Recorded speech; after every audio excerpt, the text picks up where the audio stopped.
Ow, to burn myself with my own cigar. Been hoisted by my own petard. Here's an interesting story for you.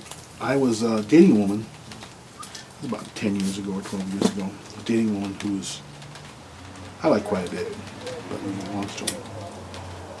We were just casual lovers. I think she wanted more, of course, but she was fairly heavy. But she was just pretty as can be, and she was very enthusiastic about sex. Well, I wouldn't call her good in bed, but she was pretty enthusiastic about having sex anyway. That was nice. And she was pretty, and she was funny. She's blonde, beautiful teeth, this girl. If she'd been 120 pounds, I'd have never left her. But she was over 200 pounds, so, and she's only about 5'3", so what can I say? For me, it was an F-buddy relationship, and for her too, but she wanted more, I suppose. Anyway, it ended.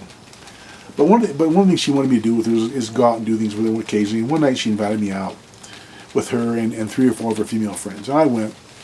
It's not my kind of thing really, but I thought it'd be interesting to learn a few things, and who knows, maybe I could pick up on one of her friends. I never claimed to be her boyfriend. So I got out with her, and she worked in the medical industry. And so all of her friends were like nurses and things like that. Hot nurses. They weren't all hot. But they were all, some of them were pretty decent looking. And there was this one woman there who was probably, this is when I was in my 40s, this one woman was probably 35, 33. So she was past that, the bloom had fallen off the rose, clearly. She was thin though, in good shape, and not bad looking.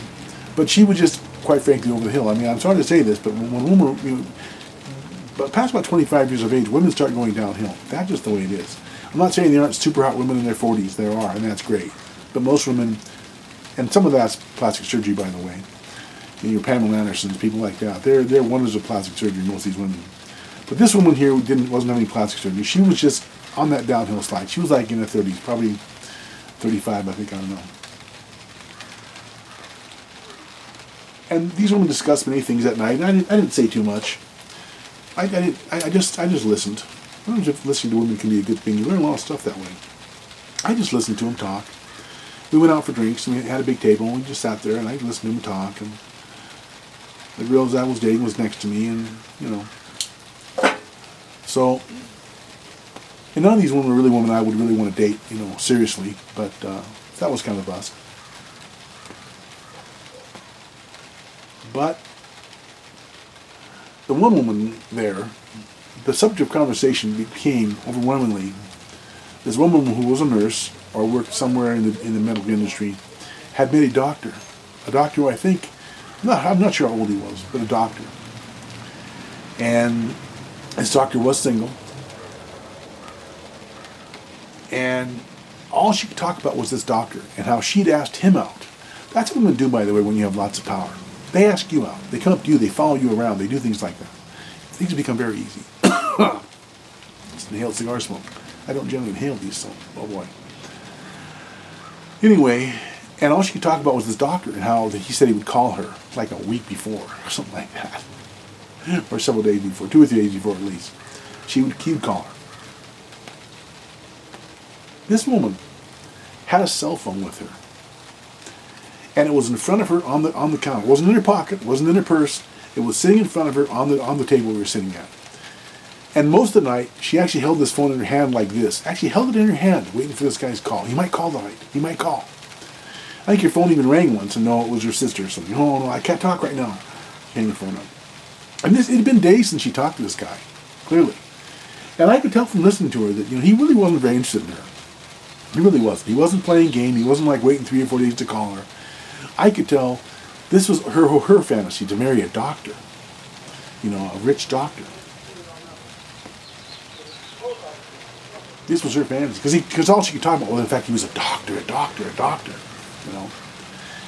And it struck me as amazing how she literally had her cell phone in her hand like this, by her face.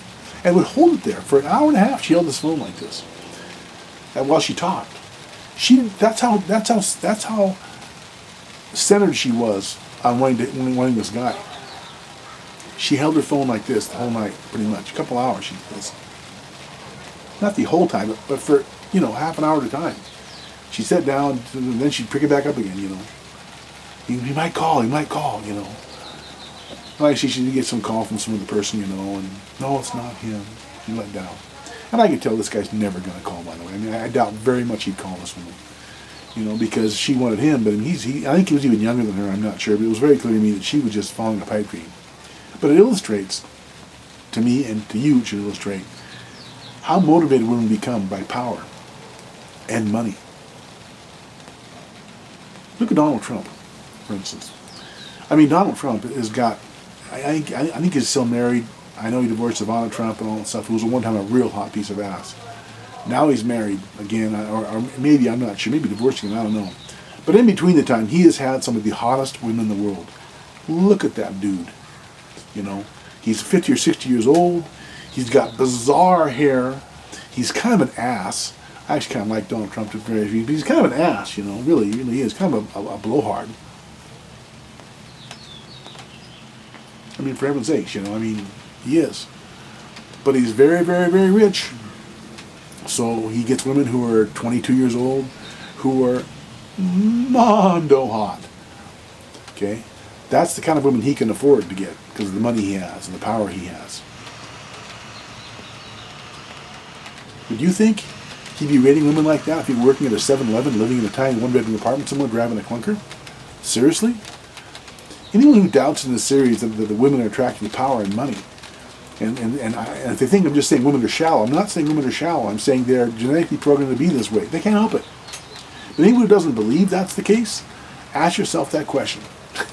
You think that dude would be scoring 22-year-old hot playboy penthouse hot women if he were working at 7-Eleven and driving a clunker, living in a one-bedroom apartment? No, he would not be. Anybody who's honest about that, women or men, you got to be honest with yourself. And these aren't shallow women we're talking about. She's not a show. She's shallow. She's shallow. She's a gold digger. No, she's just a woman. And anyone here watching this video, about guarantee, unless you've got a lot of power with other men anyway, you're going to be, charmed by that too. Just the way it is. But that's the power of having power with women. And I recommend, I'm not saying you have to be rich as Donald Trump, I'm just saying you should be as rich as you can be, you should be as in shape as you can be, you should be as good looking as you can be, you should dress as well as you can. And where I live, no one really wears suits and ties very much, but in bigger cities, it's all about, this used to be all about suits and ties and nice shoes and all that stuff. I read a movie, Black Rain. The one character, the other cop, not the main cop, not the Michael Douglas character, but the other character. Michael Douglas gives him a ride in the back of his bike somewhere and to lunch or something, and he takes off his shoe. And he says, "What are you wearing those shoes for?" And Michael Douglas and the other character takes off the shoe and he goes, "This is the new shoe, Women love these things, man, It's an Italian shoe, He's like, "What are you wearing those for, And he's like, "It's an Italian shoe, And it's what women are into these days. They dig shoes. Well, if they dig shoes, wear nice shoes, I generally wear tennis shoes, but I have feet like a gorilla. My feet like little 2x4s with 2 toes on them. I need to wear, certain shoes because I can't get regular shoes. They're beautiful feet, by the way. It's just that they're like 2x4s. They're square, It's like they're from a gorilla or something. I have gorilla feet. But that's the story, If you hang around women much and talk to women, you're going to find out that's the case. I mean, how many women have you heard say, "Oh, he's a doctor"? He's a smelly, short, bald man who's got a disgusting personality, but he's a doctor. I personally know a guy, a friend of mine, who was a balding, ugly, obnoxious person, no loyalty to anybody, not a friend anymore because of that, by the way. An obnoxious person, really an obnoxious, stupid person, really dumb. He had a high IQ, but he was dumb, and he was a nerd. And he was ignorant and just not a smart person in normal ways. He was smart intellectually, but had no clue how to live in society. He didn't use deodorant. He smelled. Literally never used deodorant. And he once told me, "One thing about me that's so great is I don't have to use deodorant." I said, "No, you do it." They took it up to you to tell him, "Yeah, dude, you do." Came to my house one day. I smelled the entire house up. And when he said that one day, I said, "No, dude, you do need to wear deodorant. It's one reason you're having a problem with women because you smell. Wear deodorant for Christ's sake." He'd shower on a daily basis, but he would not wear deodorant. I said, "You smell, and not good." But That kid, he inherited like $1 million. His parents both died within a period of a year. Had a nice father. I liked him. Yeah, wait, bud. And his father died, left him $1 million. Here's this guy who never had any game with women at all. Never even have a relationship when I knew him that lasted over. I never had a relationship in all the years I knew him. Never. He bedded a few women. He bedded a few fat girls, desperate fat girls, but he never had a relationship. Within a year after inheriting that money, he was married. And I told him, don't get married. You'll be sorry, especially with that kind of money. You know, I bet by now, I don't know, but I'm guessing around this time, it's been 5-6 years since he got married. My guess is the bloom's gone off the rose, and my guess is that girl is going to take him for most of that money and child support and everything else. They probably had kids too. I'll find out one of these days. The point is, though, power makes a difference. It said it. And that's what the series is about, power. Next video, I want to talk about what it means to be a man and have personal power. A power which no one can take away from you, and it might be hard to develop by some guys. But personal power with women. There's the one thing I haven't talked about, which is very important. And that'll be next. As usual, if you have a question about sex, love, or relationships, please write me through the YouTube message system, and I'll do my best to answer your question. I'm a little sexual encyclopedia, my friends. I've studied human sexuality my entire life, and if you have a question about sex, I can probably answer the question.